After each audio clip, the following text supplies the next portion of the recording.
బాప్తిసం పొందిన క్రైస్తవులు, రక్షింపబడిన క్రైస్తవులు ఏం నేర్చుకోవాలి అనే విషయాన్ని నేను అంతకుముందు వారం వివరించడం జరిగింది. ఒకసారి దాని కంటిన్యూషన్ ఈరోజు మనం నేర్చుకుందాము. నేర్చుకునే ముందు ఒకసారి దాన్ని మనం ఒకసారి మళ్ళీ దాన్ని ఒకసారి ఆలోచన చేద్దాము. ఇంతకుముందు మనం వారం ఏం నేర్చుకున్నామో ఒకసారి ఆలోచన చేసి దాన్ని కంటిన్యూస్గా ఈరోజు మనం ఆలోచన చేద్దాము.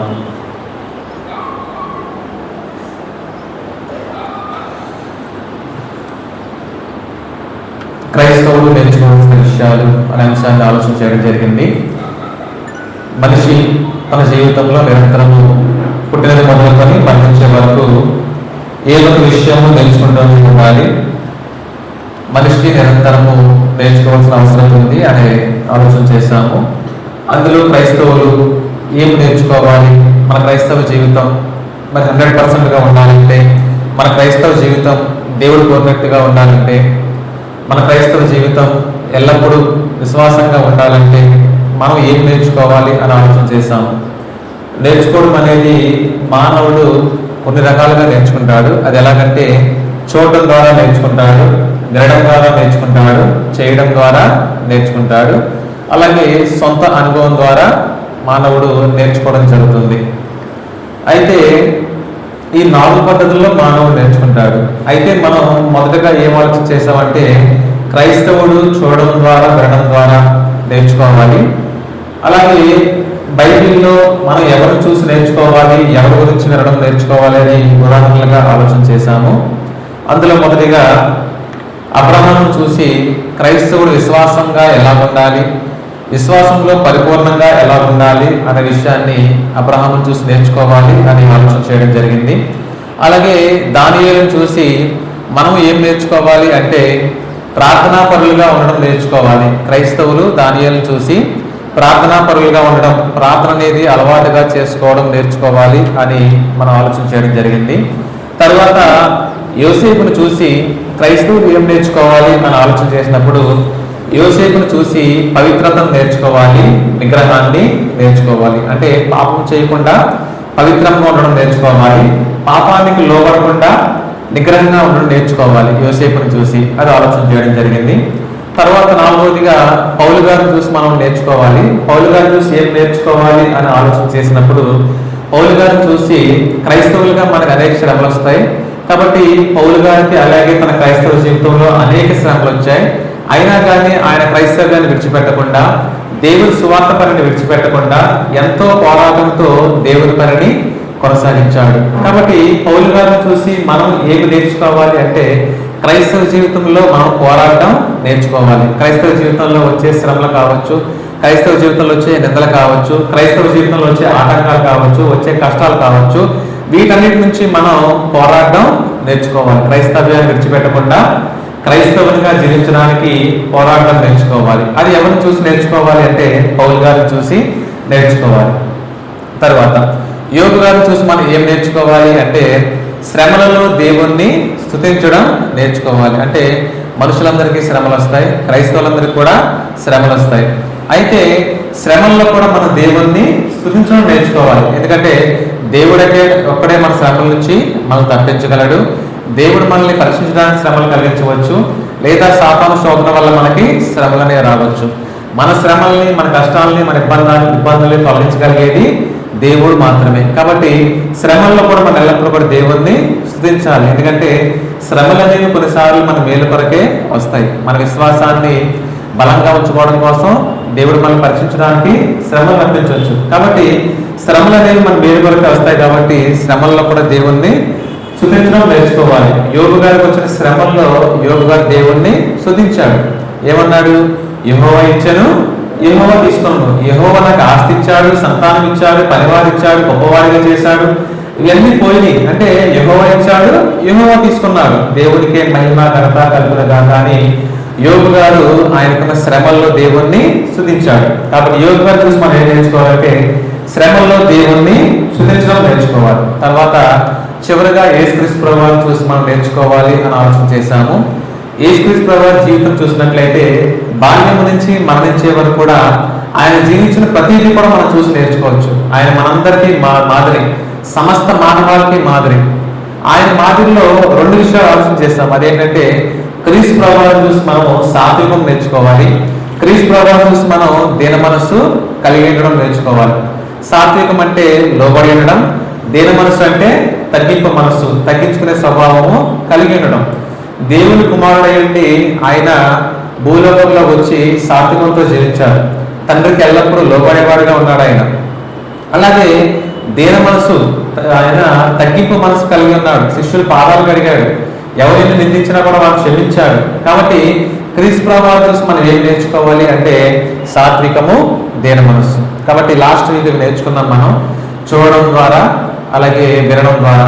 మన వీళ్ళందరి గురించి మనం లేఖనాల్లో చదువుకుంటున్నాం, వీళ్ళందరి గురించి మనం ఎల్లప్పుడూ కూడా వింటూ ఉన్నాం, అనేక మంది బోధకుల ద్వారా వింటూ ఉన్నాం. కాబట్టి చూసి విని వీళ్ళ ద్వారా మనం నేర్చుకోవాలి. అబ్రహామును చూసి విశ్వాసం నేర్చుకోవాలి, యోసేపును చూసి పవిత్రత నేర్చుకోవాలి, పౌలు గారిని చూసి పోరాటం నేర్చుకోవాలి, యోగు గారిని చూసి శ్రమల్లో దేవుణ్ణి మహిమపరచడం నేర్చుకోవాలి, అలాగే యేసుక్రీస్తుని చూసి సాత్వికము, దీన మనస్సు కలిగి ఉండడం నేర్చుకోవాలి. కాబట్టి క్రైస్తవులు ఇవి నేర్చుకోవాలి. అలాగే ఈ వారం మనం ఇంకా ఏం నేర్చుకోవాలి? వీళ్ళు చూసి నేర్చుకుంటున్నాం, ఆలోచన చేసి నేర్చుకుంటున్నాం, వినడం ద్వారా నేర్చుకుంటున్నాం. దేవుడు బైబిల్లో ఇవి చేయండి, ఇవి చేయడం నేర్చుకోండి అని దేవుడు లేఖనాల్లో మనకు రాయించాడు. కాబట్టి ఈ వారం చేయడం ద్వారా మనం నేర్చుకోవాల్సిన విషయాలు ఏంటో, దేవుడు మనల్ని ఏమి చేయడం నేర్చుకోమన్నాడో అది ఆలోచన చేద్దాం. క్రైస్తవులుగా మనల్ని దేవుడు చేయమని చెప్పాడు, ఏమి చేయడం నేర్చుకోమన్నాడో అది ఆలోచన చేద్దాం. చేయడం ద్వారా నేర్చుకోవాల్సినవి పరిశుద్ధ గ్రంథం నుండి తీతుకు రాసిన పత్రిక, అపోస్తలుడైన పౌలు గారు తీతుకు రాసిన పత్రిక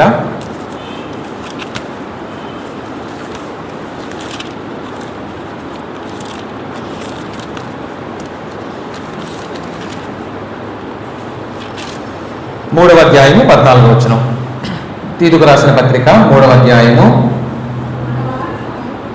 తీతుకు రాసిన పత్రిక 2వ అధ్యాయము 14వ వచనం. ఆయన సమస్తమైన దుర్నీతి నుండి మనల్ని విమోచించి సత్క్రియలైన ఆసక్తి గల ప్రజలను మన కోసరము పవిత్రపరచుకుని తన సొత్తుగా చేసుకున్నటకు తను తానే మన కొరకు అర్పించుకున్నాడు. 3వ అధ్యాయం 14వ వచనం కూడా చదువుతాం ఒకసారి. మనవారును నిష్ఫలులు కాకుండా నిమిత్తము అవసరమును బట్టి సమయోచితముగా సత్క్రియలను శ్రద్ధగా చేయుటకు నేర్చుకునవలను. చాలండి. తీతుకు రాసిన పత్రిక 3వ అధ్యాయము 14వ వచనం చూస్తే, మనవారును నిష్ఫలులు కాకుండా నిమిత్తము అవసరమును బట్టి సమయోచితముగా సత్క్రియలను శ్రద్ధగా చేయుట నేర్చుకోవలను. చేయడం ద్వారా నేర్చుకోవాల్సినవి ఏమిటంటే, దేవుడు ఏం సెలవిస్తున్నాడంటే క్రైస్తవులు సత్క్రియలు చేయడం నేర్చుకోవాలట. క్రైస్తవులు సత్క్రియలు చేయడం నేర్చుకోవాలి. సత్క్రియలు అంటే ఏంటండి? క్రియలు అంటే పనులు, సత్క్రియలు అంటే మంచి పనులు. అంటే క్రైస్తవులు మంచి పనులు చేయడం నేర్చుకోమని దేవుడు ఆయన లేఖనాల ద్వారా రాయిస్తున్నాడు. మనవారును నిష్ఫలులు కాకుండా నిమిత్తము అవసరమును బట్టి సమయోచితముగా సత్క్రియలు శ్రద్ధగా చేయుటకు నేర్చుకోవలను. క్రైస్తవులు నిష్ఫలులు కాకుండా నిమిత్తము అంటే క్రైస్తవ జీవితంలో మనం ఫలించాలన్నా, మన విశ్వాస జీవితంలో మనం ఫలించాలన్నా, మన విశ్వాస జీవితంలో మనం మంచి ఫలాలు సాధించాలన్నా, మంచి ఫలాలు ఫలించాలన్నా క్రైస్తవులు ఏం చేయాలి అంటే సత్క్రియలు చేయడం నేర్చుకోవాలట. దేవుడు చెప్పాడు అక్కడ, సత్క్రియలను శ్రద్ధగా చేయక నేర్చుకోవలను. సత్క్రియలు చేయడం నేర్చుకోవాలి. ఎలా చేయాలంటే అవి శ్రద్ధగా చేయాలట. శ్రద్ధ అంటే ఆసక్తితో చేయాలట. ఏదైనా ఒక పని మనం శ్రద్ధగా చేసినప్పుడే ఆ పనిలో మనం విజయం సాధించగలం. అంటే మనం వ్యాపారం చేస్తున్నాం, వ్యాపారం చేస్తున్నప్పుడు వ్యాపారం పట్ల శ్రద్ధ ఉందనుకోండి, ఇంట్రెస్ట్ ఉంది, నేను వ్యాపారంలో ఎలాగైనా వృద్ధి చెందాలి, నేను బాగా డబ్బు సంపాదించాలి, బాగా కష్టపడాలి అని ఇంట్రెస్ట్ మనకు ఉందనుకోండి, ఏం చేస్తాం? అప్పుడు శ్రద్ధగా వ్యాపారం చేస్తాం. శ్రద్ధగా వ్యాపారం చేస్తే మంచి ఫలాలు వస్తాయి, రావాలండి? వస్తాయా? మన వ్యాపారం మొదలు పెట్టామండి, శ్రద్ధగా చేస్తున్నాం, రాత్రి పగలు కష్టపడుతున్నాం, ఇవాళ వేరే వేరే పనులు పెట్టుకోకుండా రాత్రి పనులు కష్టపడి శ్రద్ధగా దాని మీద ఇంట్రెస్ట్ పెట్టి పూర్తిగా ఎఫర్ట్స్ పెట్టి మనం శ్రద్ధగా వ్యాపారం చేస్తున్నాం. శ్రద్ధగా వ్యాపారం చేస్తే మనకు మంచి రిజల్ట్ వస్తుందా రాదా? మన వ్యాపారంలో సక్సెస్ అవుతామా? అవుతామండి. ఎందుకంటే శ్రద్ధతో చేస్తున్నాము, కష్టపడి చేస్తున్నాము, దాని మీద మనకి ఇంట్రెస్ట్ ఉంది. ఒకవేళ మనం చేసే వ్యాపారంలో మన శ్రద్ధ లేదనుకోండి, ఏదైనా చేయగలమా? సక్సెస్ అవ్వగలమా? అవలేమండి. ఒక 2 లక్షలతో వ్యాపారం స్టార్ట్ చేశాము, దాంట్లో ఒక ఇంట్రెస్ట్ లేదనుకోండి, ఆ వ్యాపారం ముందుకు తీసుకెళ్ళలేము. ఒకవేళ ఇంట్రెస్ట్ ఉందనుకోండి, ఇంకా పెట్టుబడి పెడదాము, ఈ పని చేద్దాము, మార్కెటింగ్ చేద్దాము, చేస్తే అందరికీ తెలుస్తుంది, అందరూ మన దగ్గరకు వచ్చి కొనుక్కుంటారు, మా వ్యాపారం వృద్ధి చెందుతుంది అని కొన్ని రకాల ఆలోచనలు, ఐడియాలు చేస్తాం మనం. అలాగే శ్రద్ధ లేకపోతే ఏం చేస్తాం? ఏదో మొదలెడతాము, వెళ్ళి కూర్చుంటాము. ఆ వ్యాపారం ముందు కొనసాగుద్దా? కొనసాగదండి. ఏదైనా ఒక పని మనం శ్రద్ధగా చేసినప్పుడే ఆ పనిలో మనం విజయం సాధించగలం. శ్రద్ధ అనేది లేకపోతే చదువుల్లో మనం ఉత్తీర్ణులు కాలేము, ఉద్యోగాలు సంపాదించలేము, వ్యాపారాల్లో మంచి ఉన్నతమైన మన వ్యాపారాలు అభివృద్ధి పొందలేము. కాబట్టి శ్రద్ధ అనేది అవసరం. కాబట్టి విశ్వాస జీవితంలో క్రైస్తవులు సత్క్రియలు చేయాలట. క్రైస్తవ జీవితంలో ఫలించాలన్నా, క్రైస్తవులుగా ఫలించాలన్నా సత్క్రియలు చేయాలి. ఆ సత్క్రియలు ఎలా చేయాలంటే శ్రద్ధగా చేయాలట. అంటే మంచి పనులు అనేవి మనం శ్రద్ధగా ఆసక్తితో చేయాలట. ఏదో గుర్తొచ్చినప్పుడు చేయడం కాదు, ఏదో మన బర్త్డేలకో లేదా మనం ఏదన్నా డబ్బు ఉన్నప్పుడు ఇలాంటప్పుడు చేయడం కాదు. చాలామంది బర్త్డేలకు కొంచెం అన్నదానాలు చేస్తూ ఉంటారు. బర్త్డేలకి హాస్పిటల్కి వెళ్ళి పళ్ళు ఫలాలు పంచి పెడతా ఉంటారు. అంటే ఏదన్నా అకేషన్ వచ్చినప్పుడే మంచి పనులు చేయడం కాదండి. అకేషన్ వచ్చినప్పుడే మంచి పనులు చేయడం కాదు. మంచి పనులు ఎందుకు మనకి ఆసక్తి ఉండాలి, శ్రద్ధ ఉండాలి. నేను పనుల వల్ల సాయం చేయాలి, పనుల వల్ల అన్నం లేదు వాళ్ళకి అన్నం పెట్టాలి, పేదవాళ్ళకి సాయం చేయాలి, ఇలాగ మనకి మంచి పనుల పట్ల ఆసక్తి ఉండాలటండి. సత్క్రియలు చేయాలి, మన మంచి పనులు చేయాలి. దేవుడు అంటూ ఉన్నాడు, మీ క్రియలు బట్టే రేపు మీకు తీర్పు అనేది ఉంటుందట. మీరు చేసే క్రియలు బట్టే మీకు తీర్పు ఉంటుంది. ఈరోజు భూమికి మీరు మంచి పనులు చేశారు, పేదవాళ్ళకు సహకరించారు, సాయం చేశారు, విధవరాలకు సాయం చేశారు, వృద్ధులకు సహాయం చేశారు, కష్టాలలో సహాయం చేశారు, ఆపదలలో సహాయం చేశారు. అప్పుడు మీ ఫలము, మీ సంపద పరలోకంలో పెరుగుతుందండి. మీరు భూలోకంలో సహాయం చేస్తే, మీరు భూలోకంలో మంచి పనులు చేస్తే మీ సంపద ఎక్కడ పెరుగుద్ది? పరలోకంలో పెరుగుద్దట. కాబట్టి సత్క్రియలు చేయాలి క్రైస్తవులు. చెడ్డ పనులు చేయకూడదు. ఎప్పుడు కూడా మంచి పనులు చేసే వాళ్ళు ఉండాలి. మన క్రియలు బట్టే రేపు మనకు తీర్పు ఉంటుందట. మనం చేసే పనులు బట్టే మనకు తీర్పు ఉంటుంది. మీరు మంచి పనులు చేస్తున్నారా, మంచి తీర్పు ఉంటుంది. చెడ్డ పనులు చేస్తే చెడు తీర్పు అనేది ఉంటుంది. కాబట్టి క్రైస్తవులు నేర్చుకోవాల్సింది ఏంటంటే సత్క్రియలు చేయడం నేర్చుకోవాలి. పేతురు రాసిన మొదటి పత్రిక 2వ అధ్యాయము 12వ వచనం. అన్యజనులు మిమ్మల్ని ఏ విషయంలో దుర్మార్గులను దూషించురో ఆ విషయంలో వారు నీ సత్క్రియలను చూచి వాటిని బట్టి దర్శన దినమున దేవుని మహిమపరిచినట్లు వారి మధ్యను మంచి ప్రవర్తన గలవారై ఉండవలనని మిమ్మల్ని బతిమాలుకొనుచున్నాను. చాలండి. అన్యజనులు మిమ్మల్ని ఏ విషయంలో దుర్మార్గులను దూషించురో ఆ విషయంలో వారు మీ సత్క్రియలను చూచి వాటిని బట్టి దర్శన దినమున దేవుని మహిమపరిచినట్లు వారి మధ్యన మంచి ప్రవర్తన గలవారై ఉండవలని మిమ్మల్ని బతిమాలుకొనుచున్నాను. దేవుడు చెప్తూ ఉన్నాడు. మనమందరం ఎవరి మధ్యలో జీవిస్తున్నామండి? అన్యుల మధ్యలో జీవిస్తున్నాం. ఇతర దేవతలు పూజించే వారి మధ్యలో జీవిస్తున్నాం. అన్యాచారాలు కలిగిన వారి మధ్యలో జీవిస్తున్నాం. మన జీవితాలు ఎలా ఉండాలంటే ప్రత్యేకంగా ఉండాలట. అన్యులతో కలిసిపోయి అన్యులుగా మనం జీవించడం కాదు. అన్యులతో కలిసిపోయి వాళ్ళతో పాటు చెడ్డ పనులు చేయడం కాదు. లోకంతో కలిసిపోయి పాపాలు చేయడం కాదు. మన జీవితాలు ఎలా ఉండాలంటే ప్రత్యేకంగా ఉండాలట.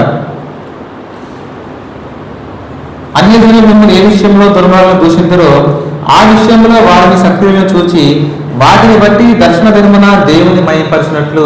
అంటే అన్యజనులు మనం చేసే మంచి పనులు చూసి దేవుణ్ణి మహిమపరచాలట.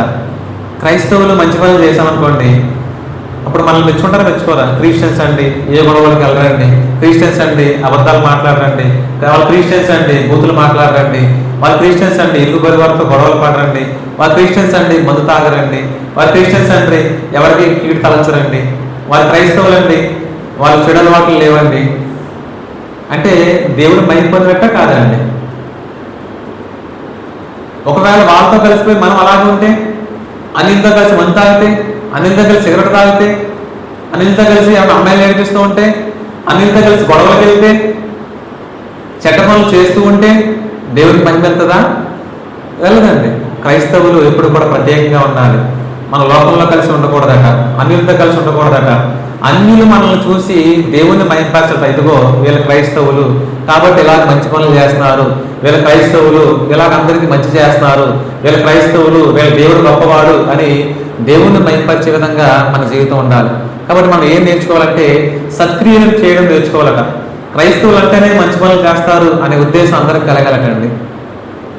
వాళ్ళు ఉన్నట్టే మనం ఉంటే, వాళ్ళు చేసినట్టే మనం చేస్తే ఇంకా తేడా ఏముందండి? వాళ్ళ దేవుడికి మన దేవుడికి తేడా ఏముంటుంది? ఉండదండి.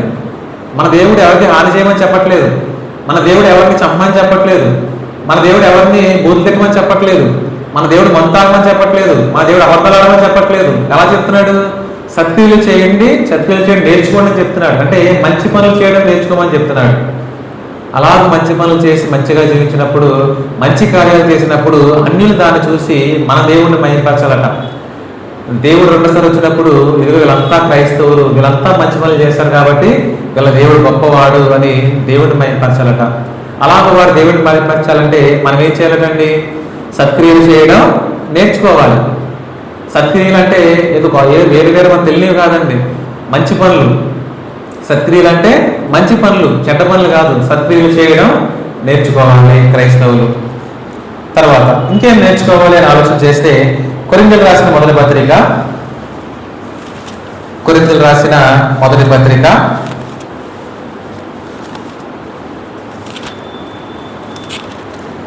4వ అధ్యాయము 6వ వచనం.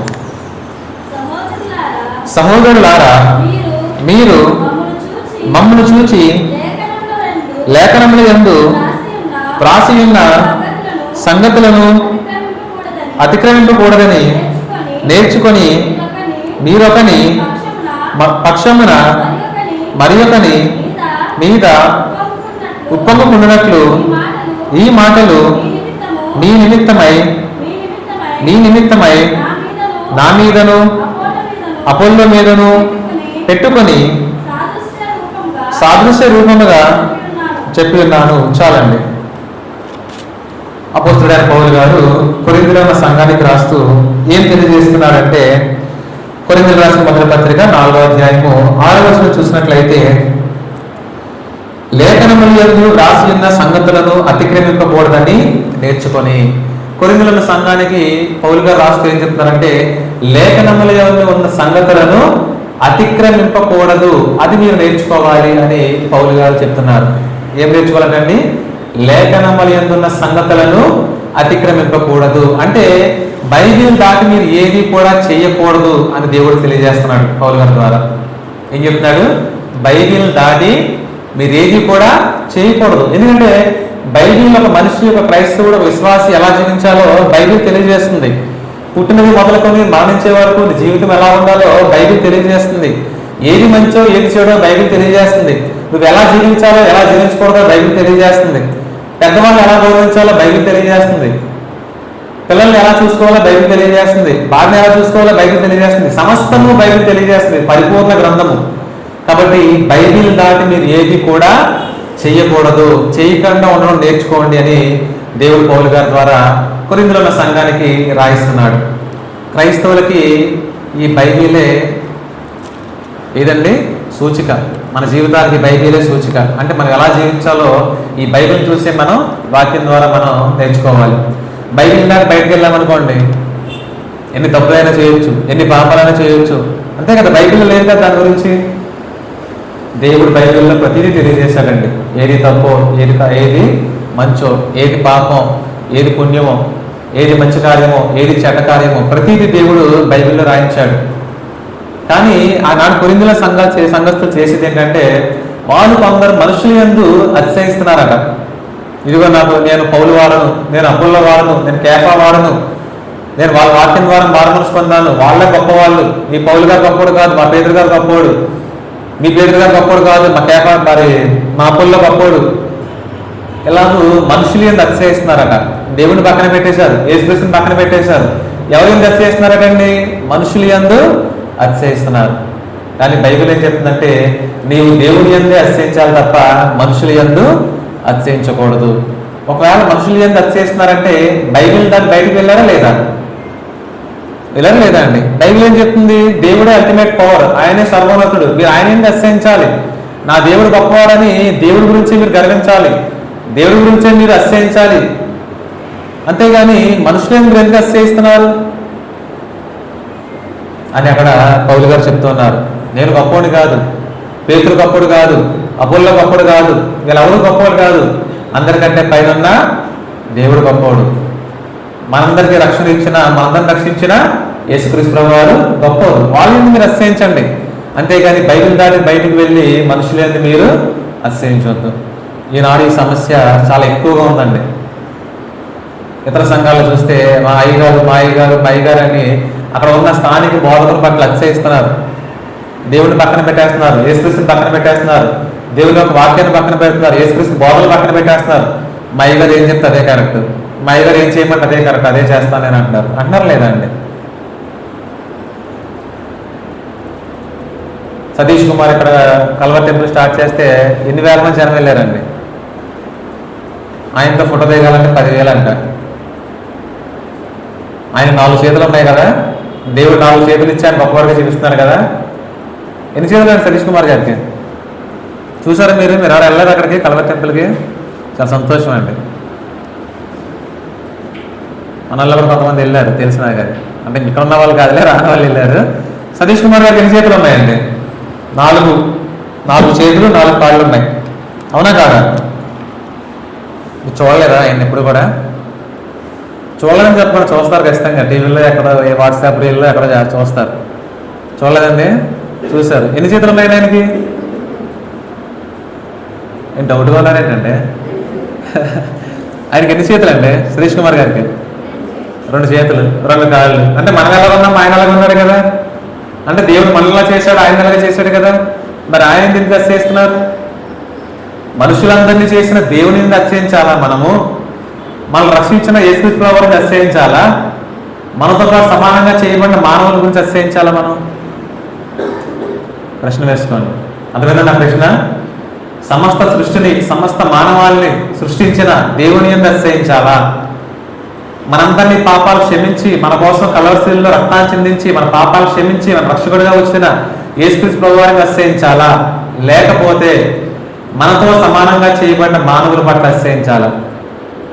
అంటే మా అయ్యగారు గొప్పవాడు, అతిశయించడం అదండి గొప్ప వాళ్ళకి ఫీల్ అవ్వడం.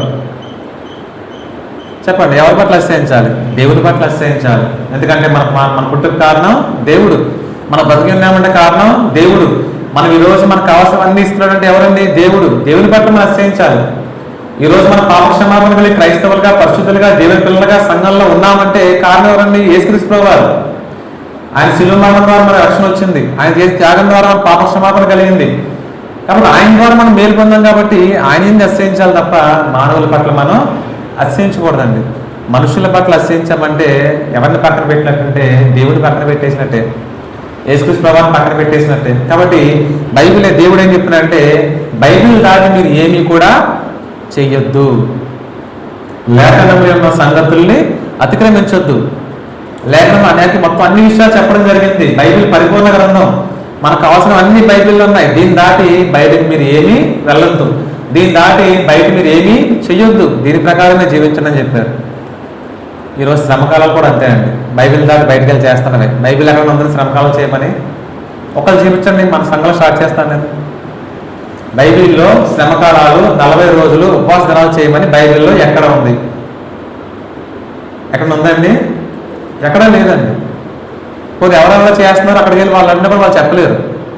రోమన్ క్యాథలిక్లు ఎక్కువ చేస్తారు. వాళ్ళు వెళ్ళి మీరు అడగండి బైబిల్లో 40 రోజులు ఉపవాస దినాలు చేయమని ఎక్కడ ఉందని, ఎవరు చేశారని అడగండి, చెప్పగలరా?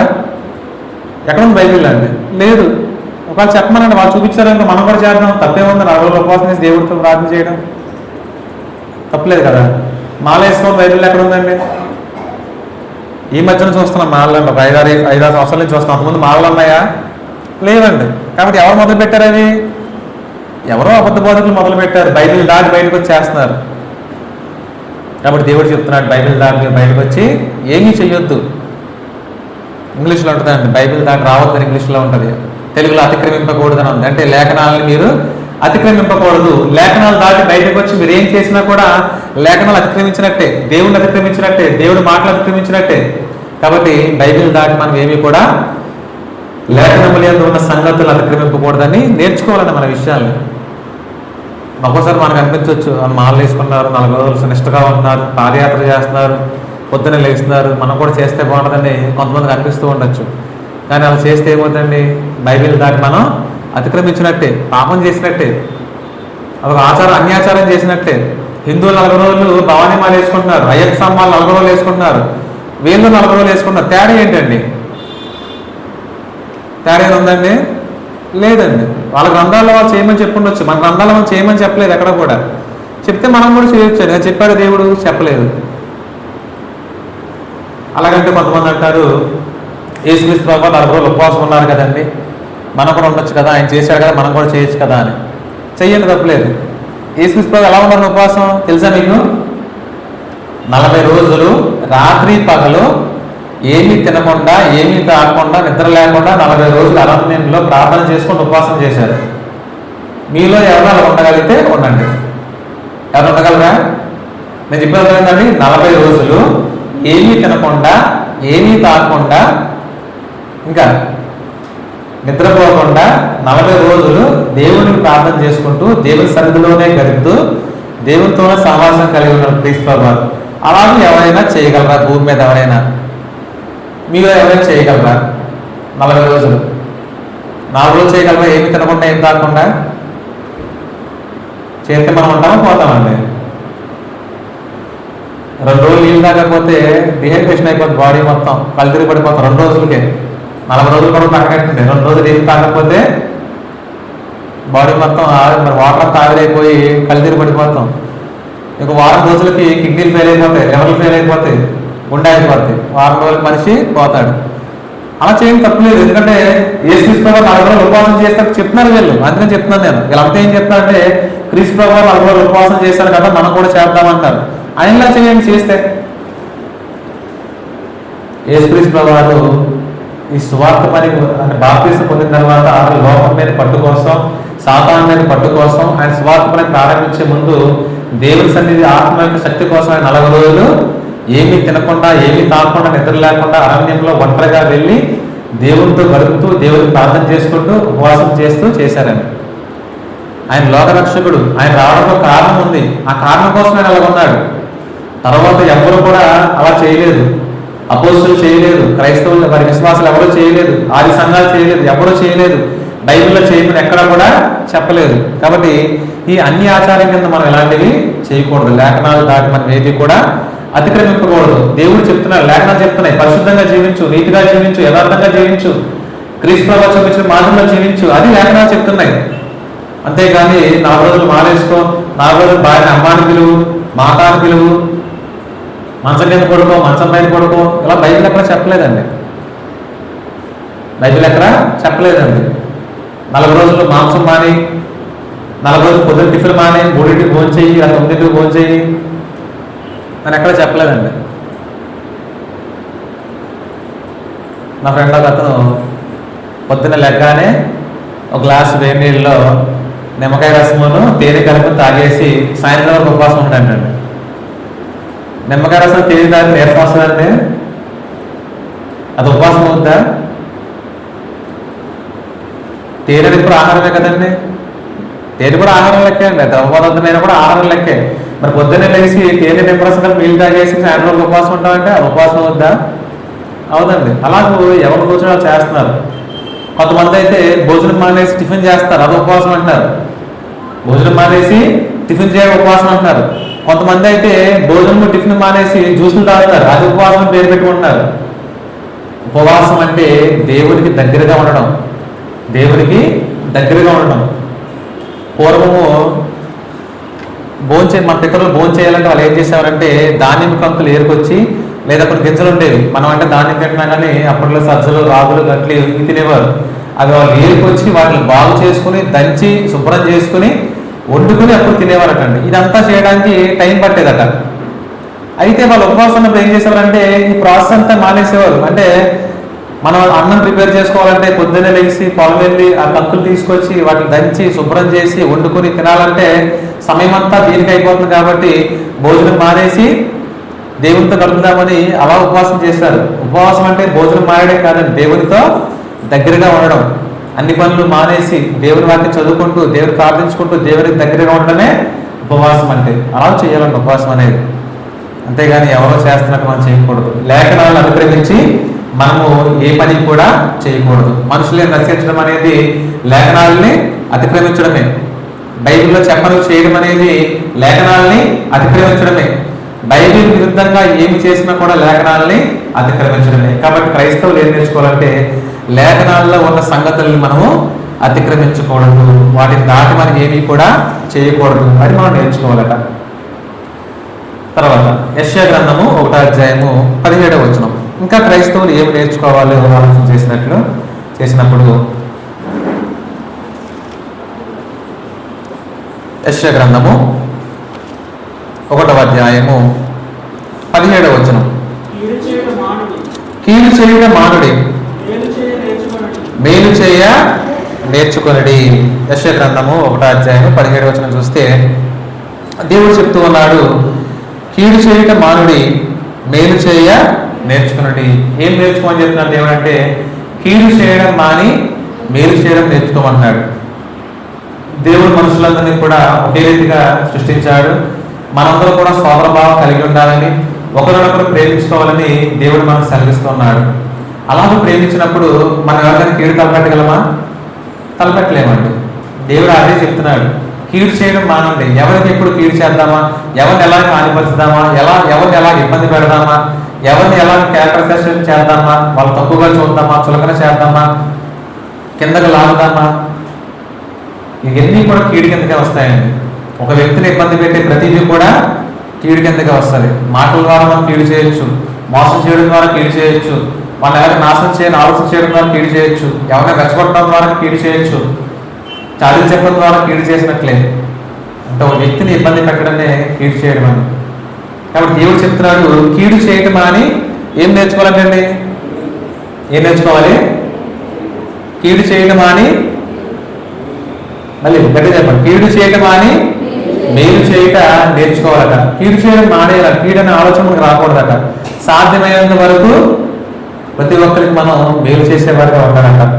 ఎవరెవరికి మేలు చేయాలండి? ఎవరెవరికి మేలు చేయాలి?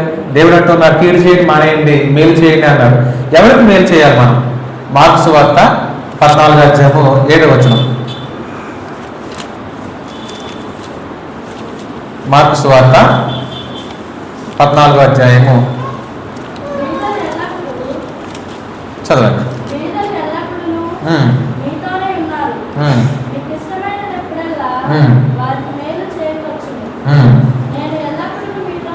చాలు. మార్కు సువార్త 14వ అధ్యాయము 7వ వచనం చూసినట్లయితే బీదలకు మేలు చేయాలండి. ఎవరికండి? బీదలకు మేలు చేయాలట. ఎవరికైతే ఆహారం లేదు, ఎవరికైతే వస్త్రాలు లేవు, ఎవరైతే బీదలుగా ఉన్నారో, ఎవరైతే దీనులుగా ఉన్నారో, ఎవరైతే ఇబ్బందులు పడుతూ ఉన్నారో వారికి మనం మేలు చేయాలట. మనకి ఇష్టమైనప్పుడల్లా, మనకు సాధ్యమైనప్పుడల్లా మేలు చేయడం నేర్చుకోవాలట. మార్కు సువార్త 14వ అధ్యాయము 7వ వచనంలో దేవుడు రాయించాడు. 14వ అధ్యాయము 7వ వచనం, బీదలకు మేలు చేయడం నేర్చుకోవాలట. మన ఇండియా గురించి ఆలోచన చేస్తే, నా చిన్నప్పటి నుంచి ఇండియాలో చూడాలంటారు, ఇండియా అభివృద్ధి చెందుతున్న దేశం.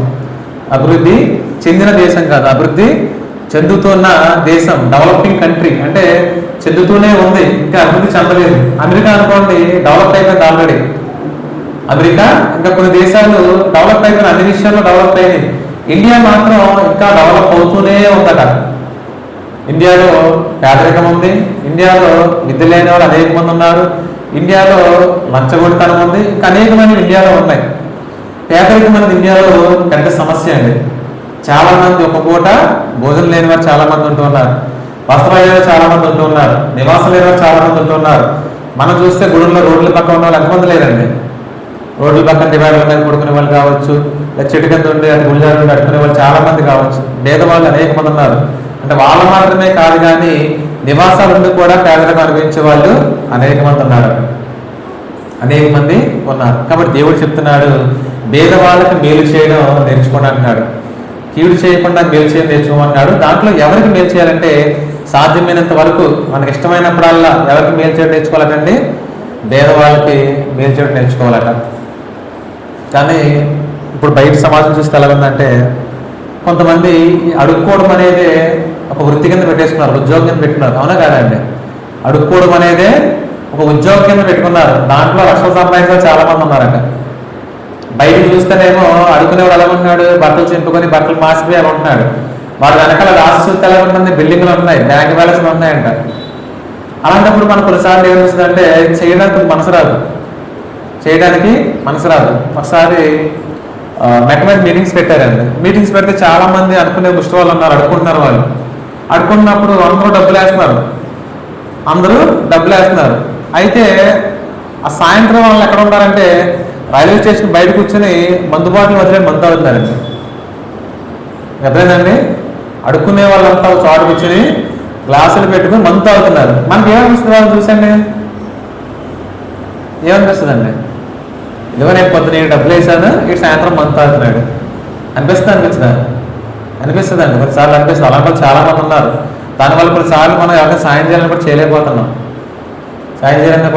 చేయలేకపోతున్నాం, కానీ అలా మనం చేయడం మానేసామనుకోండి, నిజంగా అవసరం ఉన్న వాళ్ళు ఉండొచ్చు, వాళ్ళకి మనం సాయం చేయలేకపోతూ ఉంటాం. పేదవాళ్ళు చాలా మంది ఉంటారు, చిన్న చిన్న ఇళ్లలో ఉండి వాళ్ళు డబ్బు లేక ఆహారం లేక చాలా మంది ఉంటారు, ఎవరిని అడగలేకుండా ఉంటారు. పేదవాళ్ళు భూమి మీద మన ఇండియాలో అనేక మంది ఉన్నారు. మనకు సాధ్యమైనంత వల్ల వాళ్ళకి మేలు చేస్తూ ఉండాలట. వాళ్ళ అవసరం, వాళ్ళ ఆహారం లేదనుకోండి ఆహారం ఇవ్వాలి, వస్త్రాలు లేవనుకోండి వస్త్రాలు ఇవ్వాలి.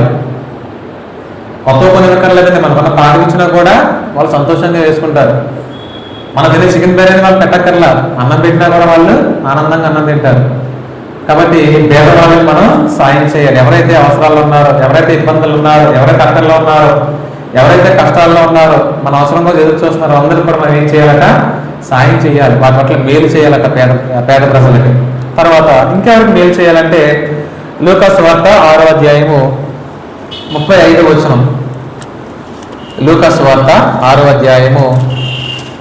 ఇవన్నీ మనం చేయాల్సినవండి, జాగ్రత్తగా వినండి. మనం చేయమని దేవుడు నేర్చుకోమని చెప్తున్నాడు. లూకా సువార్త 6వ అధ్యాయము 35వ వచనం.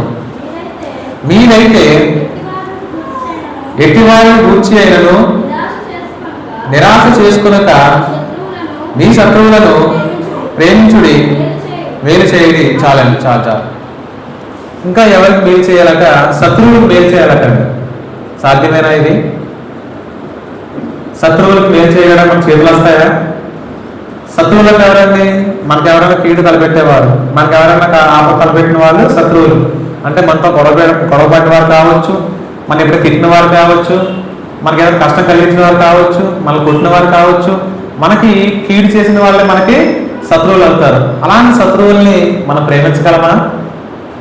మనం మేలు చేయగలమా? అండి? చేయలేమండి. కానీ దేవుడు ఏం చెప్తున్నాడు? శత్రువులకి మేలు చేయమని దేవుడు చెప్తున్నాడు. అలాగండి, శత్రువులకి మేలు చేయడం నేర్చుకోమని చెప్తున్నాడు దేవుడు. ఇంతకేమో పేదలకు మేలు చేయడం నేర్చుకోమన్నాడు. ఇప్పుడు ఏంటంటే శత్రువులకి మేలు చేయడం నేర్చుకోమని చెప్తున్నాడు. మన కష్టమే, శత్రువులతో మాట్లాడమే కష్టం, శత్రువులు చూడడమే కష్టం, వాళ్ళతో ఉండడమే కష్టం, ఇంకా వాళ్ళకి మేలు చేయడం అంటే ఇంకా కష్టం. మనమందరం కూడా పాపులుగా ఉన్నప్పుడు, మనందరం కూడా సాతాను పిల్లలుగా ఉన్నప్పుడు, మనందరం కూడా దేవునికి విరోధంగా, దేవునికి శత్రువులుగా ఉన్నప్పుడు, దేవుడు మన కొరకు ఆయన కుమారుని పంపించి మన కొరకు శిలువలో ప్రాణం పెట్టి మనల్ని రక్షించాడు. మనమందరం దేవుడికి శత్రువులుగా ఉన్నామట. అలాంటప్పుడు దేవుడు మనల్ని ప్రేమించాడు.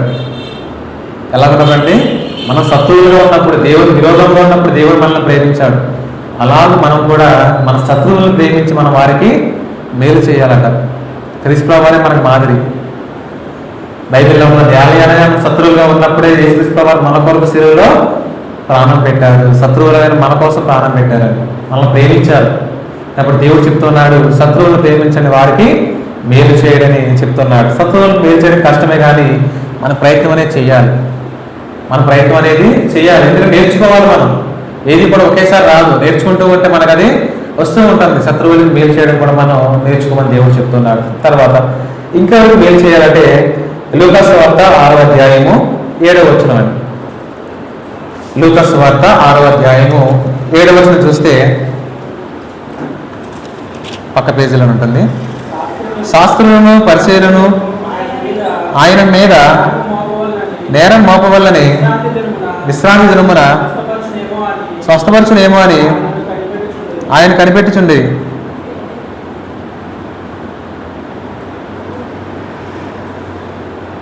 లూకాసు వార్త 6వ అధ్యాయం 7వ వచనం మిస్ అయినట్టుంది. దేవుడు ఏం చెప్తారంటే ద్వేషించు వారిని మేలు చేయమని దేవుడు చెప్తూ ఉంటాడు. ద్వేషించు వారికి మేలు చేయాలట. ఫస్ట్ ఏమో పేదలకు మేలు చేయాలి, తర్వాత శత్రువులకు మేలు చేయాలి, తర్వాత ఎవరికి మేలు చేయాలంటే మనం ద్వేషించే వారికి మనం మేలు చేయాలట. ద్వేషించే వారికి మనం మేలు చేయగలమా అండి? ఒక వ్యక్తి మనం ద్వేషిస్తున్నాడు, బాగా అసహించుకుంటున్నాడు, చీకొడుతున్నాడు, మనకంటే మన మీద పక్కన ఉమ్ము వస్తున్నాడు, అంతగా అసహించుకుంటున్నాడు, మనతో మాట్లాడడానికి ఇష్టపడట్లేదు, అలాంటి వాళ్ళకి మనం మేలు చేయగలమా? చేయగలమా అండి? కానీ దేవుడు ఏం చెప్తాడంటే మిమ్మల్ని ద్వేషించే వారికి కూడా మీరు మేలు చేయండి, ద్వేషించే వారిని ప్రేమించండి, వారికి మీరు మేలు చేయండి. మనం ద్వేషించే వారికి మనం సాయం చేస్తామనుకోండి, వాళ్ళు మారతారా మారరండి? మీ పక్కింట్లో మీ పొరుగు వారు మిమ్మల్ని బాగా ద్వేషిస్తున్నారు, మీతో గొడవలు పడుతున్నారు, మిమ్మల్ని అసహించుకుంటున్నారు, ఒకవేళ మీద కష్టం వచ్చింది, మీరు ఏదో మేలు చేశారనుకోండి, వాళ్ళు మార్పు చెందుతారండి. అప్పటిదాకా మీ మీద ద్వేషం పోతుంది, మీతో స్నేహం చేస్తారు. కాబట్టి దేవుడు ఏం చెప్పినా అది మంచిగా చెప్తారు దేవుడు అండి. కాబట్టి ద్వేషించే వారికి మేలు చేయడం నేర్చుకోమని చెప్తున్నాడు.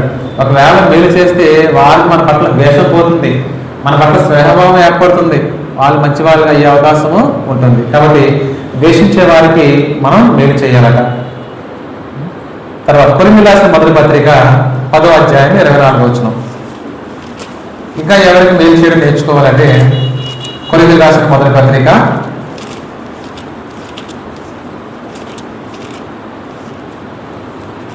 10వ అధ్యాయము 24వ వచనం. ఎవడును తన కొరకే కాదు ఎదుటి వారి కొరకు మేలు చేయ చూచుకున్న చాలండి. ఎవరును తన కొరకే కాదు కానీ ఎదుటి వారికి మేలు చేయ చూచుకునే వాళ్ళు అంటే పేదలకు మేలు చేయడం నేర్చుకోవాలి, శత్రువులకు మేలు చేయడం నేర్చుకోవాలి, మనం ద్వేషించే వారికి మేలు చేయడం నేర్చుకోవాలి, అలాగే ఎదుటి వారికి మేలు చేయడం నేర్చుకోవాలి. ఎవరు ఎదుటి వారండి? మనకి ఎవరైతే ఎదురు వారు ఉండొచ్చు, మన ఎదురుపడేవారు కావచ్చు, ఎవరైనా మన తెలియని వారు స్ట్రేంజర్స్ అండి, మన తెలియని వారు కూడా మనం మేలు చేయాలట. ఇప్పుడు ఎవరైనా బైక్ యాక్సిడెంట్ అయింది, కింద పడిపోయి దెబ్బలతో ఉన్నాడు, మనం వెంటనే వాళ్ళు లావేస్తాం, లావేయమండి, అది మేలు చేయడమే. ఒకవేళ పక్క నుంచి వెళ్ళిపోతే అది మేలు చేయడం కాదండి. ఎవరైనా వాటర్లో పడిపోయి మునిగిపోతున్నాడు, మనం వాళ్ళు సాయం చేయాలి. చేయకుండా నాకు ఈత రాదులే దూరం గట్టిగా కూర్చుంటే అంటే ఈత రాదు కాబట్టి మనల్ని అదిలో దూరం అవ్వట్లేదు, ఏ తాడు ఇసురో టైర్ ఇసురో ఏదైనా ఇసురో పట్టుకుని బయటికి లాగే ప్రయత్నం చేయాలి, ఎవరైనా పిలిచైనా సాయం అందేలా చేయాలి. అది మేలు చేయడం అంటే ఎదుటి వారికి మన తెలియని వారు కావచ్చు, స్ట్రేంజర్స్ కావచ్చు, ఇరుగుపరి వారు కావచ్చు, ఎవరైనా సాటి వారికి సాయం చేసే అలవాటు మనం నేర్చుకోవాలి. కాబట్టి ఎదుటి వారికి మేలు చేయడం మనం నేర్చుకోవాలి. ఎవరైనా కష్టాల్లో ఉంటే వారికి మనం ఏం చేయాలి? మేలు చేయాలి. కానీ మనిషి ఎప్పుడు కూడా తన స్వార్థం తను ఆలోచించుకుంటాడు, ఇది నాకు లాభమా కాదా అని ఆలోచించాడు తప్ప ఎదుటివాడికి సాయం చేసే విషయంలో చాలా తక్కువ ఉంటాడండి, చాలా తక్కువ ఉంటాడు. ఎదుటివాడికి మేలు చేసే విషయంలో మానవుడు చాలా వెనకబడిపోయాడు, ఈ రోజుల్లో మరీ ఘోరంగా ఉన్నాడు. కానీ దేవుడు చెప్తుందంటే నీ కొరకే నువ్వు మేలు చేసుకోవడం కాదు, ఎదుటివారికి నువ్వు మేలు చేయడం నేర్చుకొని దేవుడు చెప్తున్నాడు. మరి మేలు చేయడం, దేవుడు ఇంతమందికి మేలు చేయమని చెప్తున్నాడు కదా, మేలు చేయడం ద్వారా లాభమా నష్టమా అండి?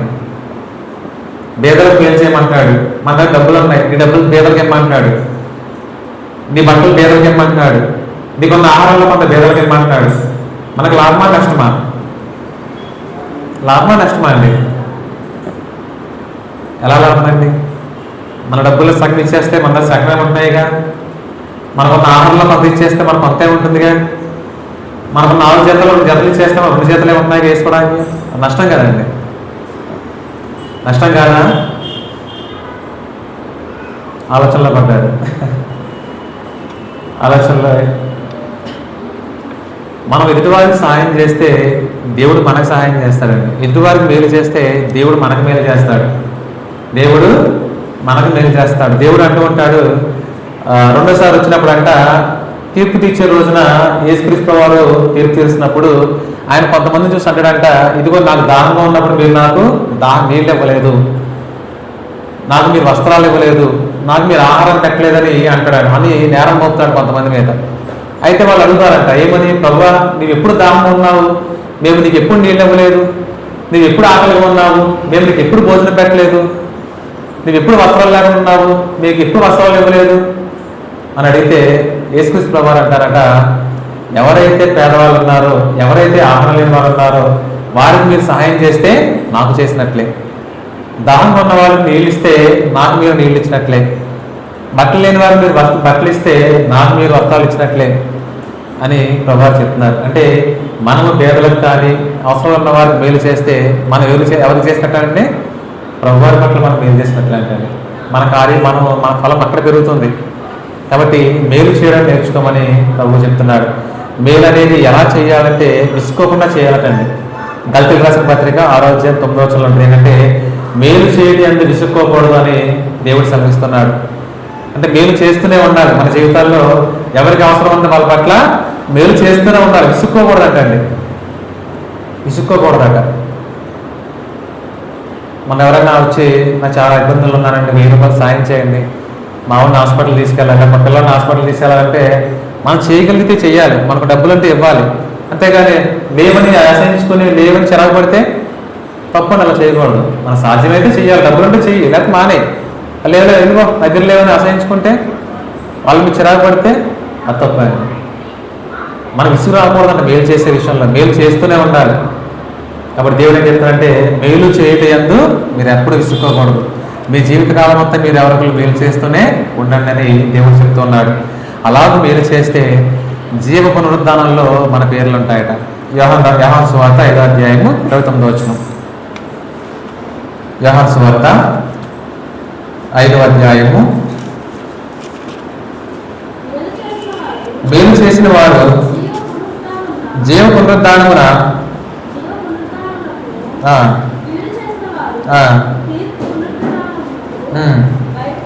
చాలండి. మేలు చేసిన వారు జీవ పునరుద్ధానమునకును కీడు చేసిన వారు తీర్పు పునరుద్ధానమునకును బయటకు వచ్చేదరు. దేవుడు ఏం చెప్తున్నారంటే, మేలు చేసిన వారు క్రీస్తు వారు రెండోసారి వచ్చినప్పుడు జీవ పునరుద్ధానంలోనికి వాళ్ళు తీసుకుని వెళ్ళబడతారు. జీవ పునరుద్ధానం అంటే పరలోకం అండి. మేలు చేస్తే మనం దేవుడు పరలోకాన్ని ఇస్తారని చెప్తున్నాడు. అలాగే మేలు చేయడం మానేసి కీడు చేస్తే మనకి ఏముంటుందట? తీర్పు ఉంటుంది, నిత్య నరకం ఉంటుందట. కాబట్టి మేలు చేయడం వల్ల లాభమా నష్టమా అండి? మేలు చేస్తే మనం దేవుడు వేస్తా అన్నాడు, జీవ పునరుద్ధానం ఉంటుంది, పరలోకం ఉంటుంది మనకి. లేదా కీడు చేస్తే ఏముంటుంది? నరకము, తీర్పు పునరుద్ధానం. రెండోసారి వచ్చినప్పుడు మన తీర్పు తీర్చే దేవుడు మన నరకానికి పంపిస్తాడు. కాబట్టి మేలు చేయడం వల్ల మనకి ఎంత మేలు ఉంటుందండి. కాబట్టి సాధ్యమైనంత వరకు మేలు చేసేవారుగా ఉండాలి. మేలు చేయటందు విసుకకుండా ఉండాలట. తర్వాత ఇంకేం నేర్చుకోవాలంటే, కీర్తనలు 34:11 వచనంలో చివరిగా మనం ఏం నేర్చుకోవాలంటే, కీర్తనలు 34:11 వచనం. పిల్లలారా, మీరు వచ్చి నా మాట వినుడి, యెహోవా యందలి భయభక్తులు మీకు రేపటిని ఉంచాలండి. క్రైస్తవులు ఇంకా ఏం నేర్చుకోవాలంటే, దేవుని యందు భయభక్తులు కలిగిన నేర్చుకోవాలి. ఇది అల్టిమేట్ అండి. ఇంక చివర దేవుని యందు భయభక్తులు కలిగిన నేర్చుకోవాలి. దేవుడి పట్ల భయము, దేవుడి పట్ల భక్తి ఉంటే ఈ పైవన్నీ కూడా మనకి సాధ్యపడతాయండి. పైవన్నీ కూడా చేయొచ్చు మనం. ఎప్పుడంటే దేవుడి పట్ల భయం ఉంటే, దేవుడి పట్ల భక్తి ఉంటే పైవన్నీ కూడా మనం చేయగలం. మేలు చేయగలం, శత్రువులు ప్రేమించగలం, పేదలకు సహాయం చేయగలం, ద్వేషించే వారిని ప్రేమించగలం, విశ్వాసంగా జీవించగలం, క్రైస్తవులుగా జీవించగలం. ఎప్పుడండి? దేవుడి పట్ల భయం ఉంటే, దేవుడి పట్ల భక్తి ఉంటే నిజమైన క్రైస్తవులుగా మనం జీవించగలం. బైబిల్ భక్తి అనేది వేరు వేరు పదాలు కాదండి, ఒకదాని మీద ఒక ఆధారపడి ఉంది. దేవుడి పట్ల మన భయం ఉంటే ఆటోమేటిక్గా మన భక్తి ఉంటుంది. దేవుడి పట్ల మన భక్తి ఉంటే ఆటోమేటిక్గా మనకి దేవుడి పట్ల భయం ఉంటుంది. భయం లేకుండా భక్తి అనేది ఎట్టి పరిస్థితుల్లో రాదు. భయం లేకుండా భక్తి అనేది రాదు. కాబట్టి దేవుడి యందు భయభక్తులు కలిగేటప్పుడు నేర్చుకోవాలట. ఎల్లప్పుడూ దేవుడిని భయపడాలి, ఎల్లప్పుడూ భక్తిగా జీవించాలి. క్రైస్తవులకు నేర్చుకోవాలట. ఇది నేర్చుకుంటే నిజమైన క్రైస్తవులుగా మనం జీవించగలం. దేవుని యందు భయభక్తులు కలిగి జీవించడం అంటే ఆయన ఆజ్ఞలకు లోబడి జీవించడం, ఆయన ఆజ్ఞానుసారంగా జీవించడం, ఆయన చెప్పినది చేయడం, ఆయన చిత్త ప్రకారం జీవించడం. కాబట్టి క్రైస్తవులు దేవుని యందు భయభక్తులు కలిగి ఉండడం నేర్చుకోవాలి. కాబట్టి ఈ వారం మనం చేయడం ద్వారా నేర్చుకోవాల్సినవి దేవుడు ఏం చెప్పాడో ఆలోచన చేశాము. ఏం నేర్చుకున్నామంటే మొదటిగా సత్క్రియలు శ్రద్ధగా చేయడం క్రైస్తవులు నేర్చుకోవాలి. రెండవదిగా లేఖనముల యందు ఉన్న సంగతులను అతిక్రమింపకూడదు, అది నేర్చుకోవాలి. తర్వాత కీడు చేయడం మాని మేలు చేయుట నేర్చుకోవాలి. ఆ మేలు చేయడం ఎవరికి మేలు చేయాలండి? భేదవాళ్ళకి మేలు చేయాలి, తర్వాత శత్రువులకు మేలు చేయాలి, మనల్ని ద్వేషించే వారికి మేలు చేయాలి, ఎదుటి వారికి ఎవరైతే అవసరాలు ఉన్నారో వాళ్ళకి మనం మేలు చేయాలి. మేలు చేయడంతో ఇసుకగా ఉండాలి, నిరంతరం మేలు చేస్తూనే ఉండాలి. అలా మేలు చేస్తే దేవుడు మనకి ఏమిస్తాడు? పరలోకం అనే బహుమానాన్ని, జీవపురుద్ధాన్ని ఇస్తాడు. లేదా కీడు చేశామంటే దేవుడి మనకి ఏమిస్తాడు? నరకాన్ని మనకి దేవుడు ఇస్తాడు. మనకి దేవుడు మేలు చేసేవారుగా మనం ఉండాలి. కాబట్టి చివరికి ఏంటంటే దేవుడి యందు భయభక్తులు కలిగి ఉండడం నేర్చుకోవాలట. ఇవన్నీ మనం చేస్తూ నేర్చుకుంటూ ఉండాలి, చేస్తూ నేర్చుకోవాలి, నేర్చుకుంటూ చేస్తూ ఉండాలి. కాబట్టి చేయడం ద్వారా నేర్చుకోవాల్సిన విషయాలు ఇవి. ఇంకా నేను చెప్పాలి ముందు ఏంటంటే కొన్ని ప్రాథమికమైన విషయాలు కూడా క్రైస్తవులు నేర్చుకోవాలండి. బోరుపడుతుందండి? బోరుపడుతుందంటే ఆగేస్తాను, మళ్ళీ వారే చెప్తాను.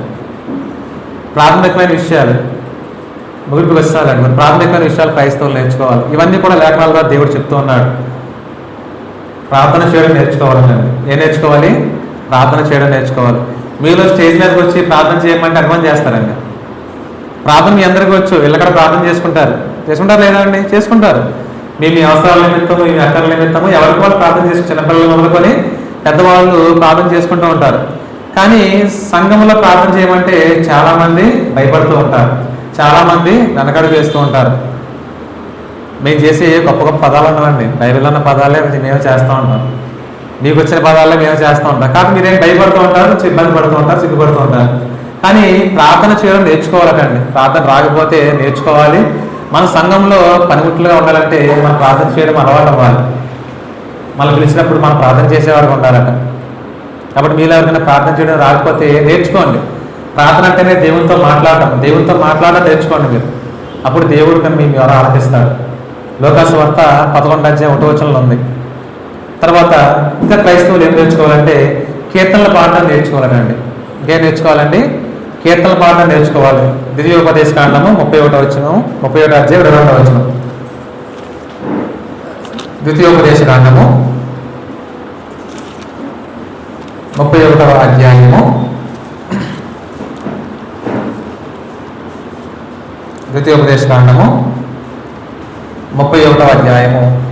22వ వచనం.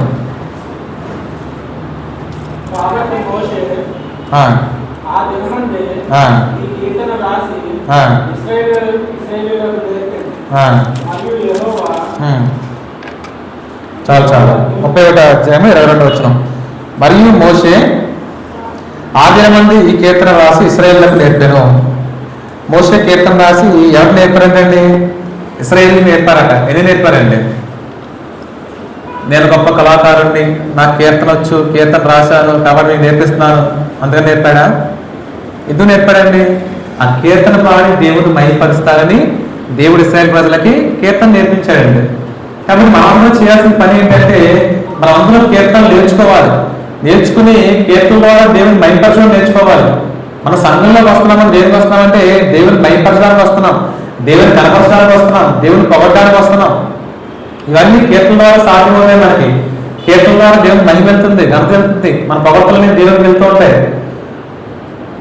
మన సన్నిధిలో రావడం కారణం అదండి. అంతేగాని మనం వచ్చి సైలెంట్గా కూర్చొని సైలెంట్ వెళ్ళిపోయాం అనుకోండి, ఏదైనా ఉపయోగం ఉంటుందా? ఉండదండి. ఇశ్రాయేలు ప్రజలు మోషే కీర్తనలు పాడుతూ దేవుని మహిమపరిచేవాళ్ళు, దేవుని కనపరిచేవాళ్ళు, తమ అరణ్యం నుంచి ప్రయాణాల్లో దేవుని మహిమపరిచేవాళ్ళు, దావీదు కీర్తనలు పాడి దేవుని మహిమపరిచేవాడు, సంఘస్థులకి ఆది సంఘాలు కీర్తనలు పాడి దేవుని మహిమపరిచేవారు. మనం కూడా కీర్తనలు పాడి దేవుణ్ణి మహిమపరచాలండి.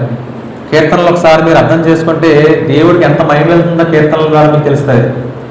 కాబట్టి మీకు రాకపోతే నేర్చుకోండి, నేర్చుకోమని దేవుడు చెప్తున్నాడు లేఖనం ద్వారా. నేర్చుకోండి, నాకు రాదు కదా ఇంతే కదా అని కూర్చుంటే మనకి ఏది రాదు. మన ద్వారా, మన నాలుగు ద్వారా దేవుడికి మహిమ వెళ్ళకపోతే మన దేవుడి సన్నిధికి వచ్చిన ఉపయోగం అనేది ఉండదు. కాబట్టి కీర్తన పాఠం నేర్చుకోవాలి. చదువు వచ్చిన వారు చూసి నేర్చుకోండి, రాని వారు ఒకసారి పాఠం ద్వారా అది విని నేర్చుకోండి. పల్లెటూర్లకు వెళ్తే కొంతమంది ముసలి పాటలు పాడతారంటే చాలా బాగా పాటలు పాడతారు. వాళ్ళకి చదువు రాదు, అక్షరం ఒక రాదు, వాళ్ళు విని నేర్చుకుంటారు పాటలు. వాళ్ళకున్న ఆసక్తితోటి, అదే ఆసక్తి అండి కీర్తనలు నేర్చుకోవాలని. ఈరోజు మనకి యూట్యూబ్లోకి వెళ్తే బోల్డ్ పాటలు వస్తున్నాయి, వినండి, నేర్చుకోండి. క్రీస్తు సంఘం పాటలు ఉంటాయి, అన్ని పాటలు ఉంటాయి, నేర్చుకుని పాడగలగాలండి. కొన్ని సంఘాలకు వెళ్తే పిలవగానే ధైర్యంగా స్టేజ్ మీద వచ్చి పాట పాడతారండి. కాకపోతే ఆ పాట ట్యూన్ ఒకటైతే ఇంకో ట్యూన్ పాడతారు, కానీ చాలా ధైర్యంగా పాడతారు, చాలా కాన్ఫిడెంట్గా పాడతారు. మీరు ఎలా పాడారని దేవుడు చూడదు, మీ ద్వారా, మీ నోటి ద్వారా దేవునికి మహిమ వెళ్తుందా అనే చూస్తాడు. మీరు దేవుని మహిమపరుస్తున్నారు లేదనే చూస్తాడు దేవుడు. కాబట్టి నాకు ట్యూన్ వచ్చా రాదా, సరిగ్గా పాడగలనా లేదా, నా గొంతు బాగుందా బాగాలేదా అని ఆలోచన చేయొద్దండి. క్రైస్తవులు కీర్తన పాట నేర్చుకోవాలి. వీళ్ళందరూ కూడా కీర్తన పాట అలవాటు చేసుకోవాలి. స్త్రీలకు ఆదివారం అవకాశం ఇవ్వవచ్చు, శుక్రవారం మీరు కీర్తనలు పాడొచ్చు, వేరే వేరే క్లాసుల్లో మీరు కీర్తనలు పాడొచ్చు, మీటింగ్స్లో మీరు కీర్తనలు పాడొచ్చు. మీరు నేర్చుకుంటేనే కీర్తనలు పాడొచ్చు. కాబట్టి కీర్తనలు పాడడం నేర్చుకోవాలి. నేను పాడుతున్నప్పుడు చూస్తే పురుషులకు చాలామంది సైలెంట్గా ఉంటారండి, చాలామంది సైలెంట్గా ఉంటున్నారు. సైలెంట్గా ఉంటా కూడా రాలేదు ఇక్కడికి. దేవుడిని మహిమపరచడానికి వచ్చాను, ఒక్కటే మైండ్లో పెట్టుకోండి. మన కీర్తన ద్వారా దేవునికి మహిమ వెళ్తుంది. వాక్యం అనేది మన ఆత్మీయంగా బలపడడం కోసం, కీర్తన అనేది దేవుని మహిమపరచడం కోసం. కాబట్టి మీరందరూ కూడా కీర్తన ద్వారా దేవుణ్ణి మహిమపరచాలి. తర్వాత చివరిగా క్రైస్తవులు ఇంకేం నేర్చుకోవాలంటే వందనాలు చెప్పడం నేర్చుకోవాలి. ఏం నేర్చుకోవాలి? వందనాలు చెప్పడం నేర్చుకోవాలి. నేను వందనాలు చెప్పాను అనుకోండి, మీరు తెలిసి చెప్తున్నారా? చెప్పట్లేదండి వందనాలు. చాలామంది రోడ్డు మీద కనిపించారనుకోండి, వందనాలు చెప్పాను అనుకోండి, కొంతమంది చెప్పట్లే. కొంతమంది కూడా తల్లించేసుకుంటున్నారు. మా చిన్నప్పుడు స్కూల్ టీచర్స్ ఏమన్నా క్యాంపెయిన్కి వచ్చారనుకోండి, వాళ్ళు చూసిన లోపల దాక్కునే వాళ్ళు, ఎక్కడ వాళ్ళు విష్ చేయాలా, వాళ్ళతో మాట్లాడాలా అని. అలా కొంతమంది ఉంటున్నారు.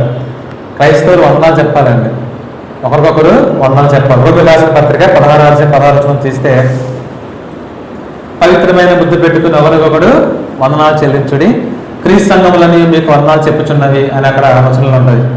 క్రీస్తు సంఘాలన్నీ మీకు వందనాలు చెప్తున్నాయి. క్రైస్తవులకు ఉన్నది చెప్పాల్సింది ఏంటంటే వందనాలు చెప్పుకోవాలి ఒకరికొకరు. చాలామంది ఏం చెప్తారు?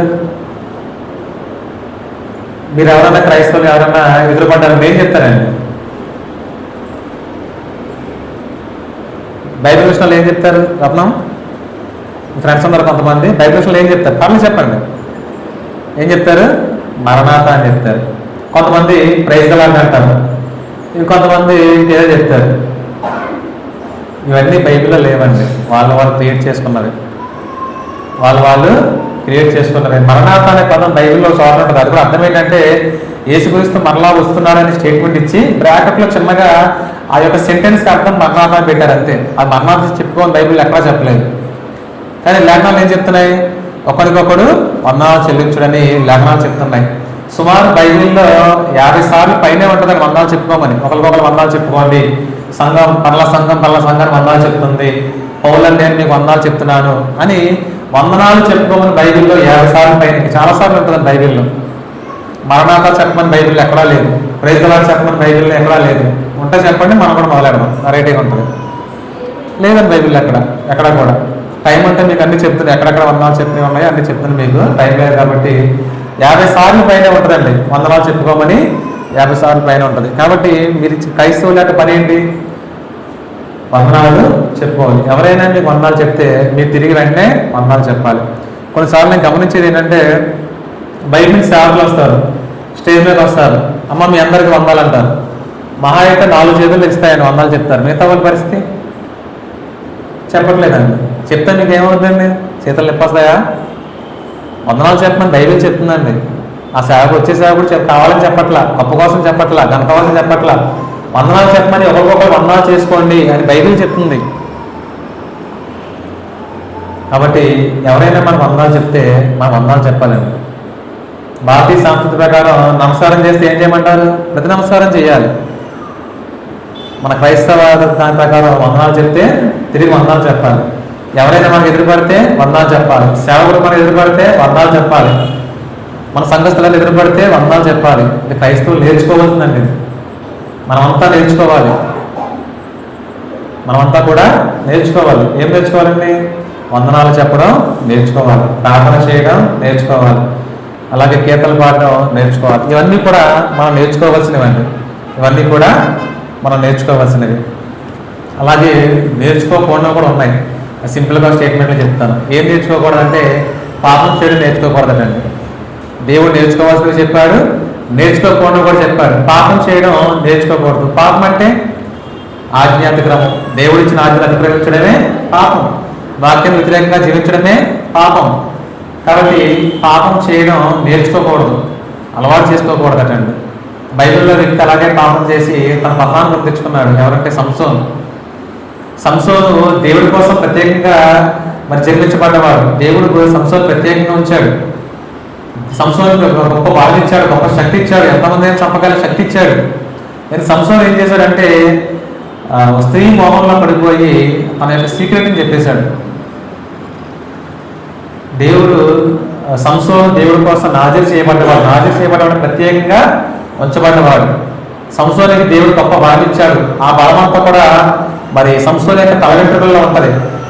పుట్టినప్పటి నుంచి తల వెంట్రుకలు కట్ చేయకూడదని చెప్పి తల్లిదండ్రులు దేవుడు చెప్పిస్తాడు. సంసోను బలం అంతా వెంట్రుకల్లో ఉంటుంది. కానీ సంసోను ఏం చేస్తాడంటే స్త్రీ మోహంలో పడిపోయి తన యొక్క సీక్రెట్ని, బలం సీక్రెట్ని ఆ స్త్రీకి చెప్పేస్తాడు. ఆ స్త్రీ వెళ్ళి సంసోను యొక్క శత్రువులకి ఫిలిష్తీయులు చెప్తుంది. ఫిలిష్తీయులు ఏం చేస్తారంటే ఈ సంసోను యొక్క తలంతా గుడ్డు కొట్టించేసి బలం పోయేలా చేసి సంసోనుని బంధించేస్తారు. కాబట్టి పాపం చేయడం నేర్చుకోకూడదండి. పాపం మన పతనానికి దారితీస్తుంది. సంసోను చేసిన పాపం ఒక అన్య స్త్రీని మోహించడం, వ్యభిచార స్త్రీని మోహించడం సంసోను చేసిన పాపం. గొప్ప బలవంతుడు, గొప్ప శక్తివంతుడు ఏమైపోయాడండి?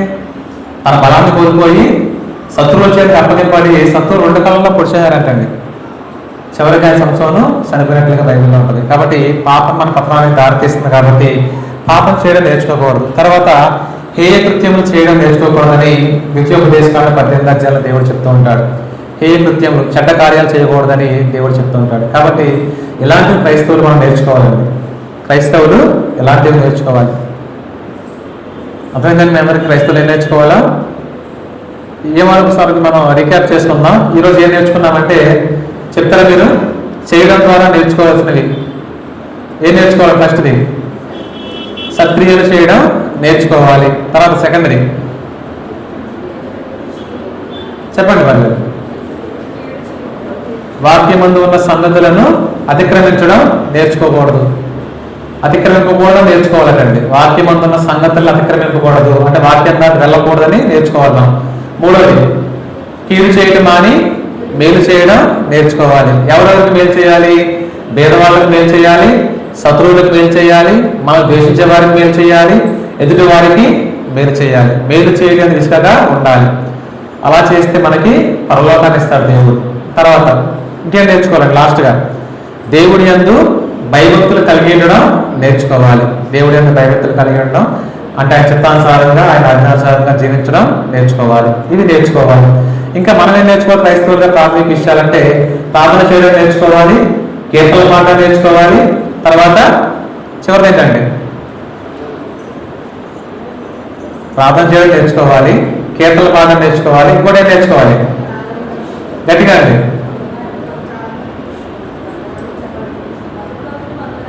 ఇదండి గట్టి చెప్పాలి. ఒకరికొకరు వందనాలు చెప్పడం నేర్చుకోవాలి. వెరీ గుడ్ అండి. వందనాలు చెప్పడం నేర్చుకోవాలి. చెప్తారు ఈరోజు నుంచి? ఓకే, చూస్తాను నేను. ఓకే అండి. ఇది ప్రాథమిక విషయాలు నేర్చుకోవాల్సినవి. నేర్చుకోకూడదు ఏంటండి? పాపం చేయడం నేర్చుకోకూడదు, హేయ కార్యం చేయడం నేర్చుకోకూడదు. ఇవి నేర్చుకోకూడదు. కాబట్టి సంసోను పాపం చేసి పతనాన్ని కొని తెచ్చుకున్నాడు. బైబిల్ అనేక మంది పాపం చేసి పతనాన్ని కొని తెచ్చుకున్నాడు. చివరిగా తిమోతి రాసిన 2వ పత్రిక 3వ అధ్యాయము 6, 7 వచనాలు. తిమోతికి రాసిన 2వ పత్రిక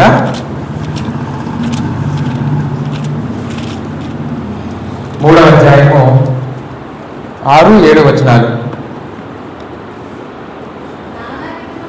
పాపభరితులై నానా విధములైన దురాశల వలన నడిపింపబడి ఎల్లప్పుడూ నేర్చుకుంటున్నారు. సత్య విషయమైన అనుభవ జ్ఞానము ఎప్పుడూ పొందలేని అల్వేల స్త్రీల యొక్క ఇళ్లలోకి వచ్చి వారిని చెరపట్టుకొని పోలువారు వీరిలో చేరిన వారు చాలండి. ఇక్కడ దేవుడు ఏం చెప్తున్నాడంటే ఎల్లప్పుడూ నేర్చుకోవాలని విషయం చెప్తున్నాడండి. పాపం చేయమని నేర్చుకోమంటలా, తప్పు చేయమని నేర్చుకోమంటలా. ఏం నేర్చుకోమంటే ఈరోజు మనం ఏవైతే నేర్చుకున్నాం అదండి ఎల్లప్పుడూ నేర్చుకుంటూ ఉండాలి, ప్రాక్టీస్ చేస్తూ ఉండాలండి. ఈరోజు నేర్చుకున్నాం కంటే ఈరోజు వందాలు చెప్పేసి ఈరోజు నేర్చుకున్నాం, ఈరోజు పాటలు పాడేసి ప్రార్థన చేసేసి తర్వాత వారు మర్చిపోవడం కాదు. మనం నేర్చుకున్న విషయాలు ఎల్లప్పుడూ కూడా ప్రాక్టీస్ చేస్తూ ఉండాలి, ఎల్లప్పుడూ నేర్చుకుంటూ ఉండాలి. కాబట్టి మనిషి అనేవాడు నిరంతరం నేర్చుకుంటూనే ఉండాలి. క్రైస్తవుడు నిరంతరం నేర్చుకుంటూనే ఉండాలి.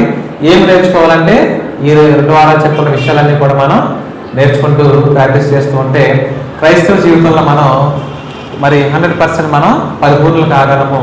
దేవుడు మనకి ఇస్తున్న పరలోకాన్ని మనం స్వతంత్రించుకోగలము. కాబట్టి క్రైస్తవులు ఎల్లప్పుడూ నేర్చుకునే వారుగా ఉన్నాము.